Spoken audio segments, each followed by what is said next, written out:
Сәлем достар, мен Естендер бол. Бүгін сіздерге Facebook'тегі жекелік парақшамызға жазбаға қатысты. Яғни Facebook'те күнделікті жазбалар жіберіп отырамыз.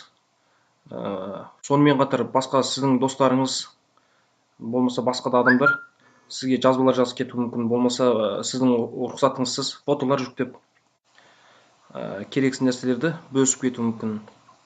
Сондықтан оны қалай шектейміз? Іс-әрекеттер журналы жанындағы уақыт тізбегі баптаулар. Көреміз. Бірінші уақыт тізбегі. Түзету. Достар. Тек қана мен. Осы тек қана мен деген таңдап кетсек, өзіміздің жекелік парақшамызда тек қана өзіміз ғана жазбалар жіберіп аламыз. Ал бұнымен қатар ВКонтактеге қалай болады?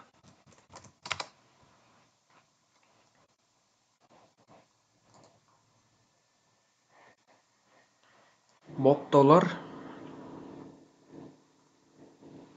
Құпиялық.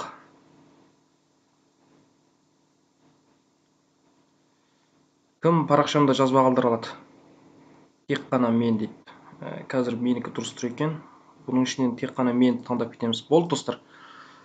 Өзіміздің жекелік парақшамызда тек қана өзіміз ғана жазба жаза аламыз. Бұл енді сақтық ретінде, болмаса бір қауіпсіздік ретінде жақсы деп ойлаймын. Рахмет достар. Басқалармен бөлісуді, сосын YouTube'тегі каналға жазылуды ұмытпаңыздар.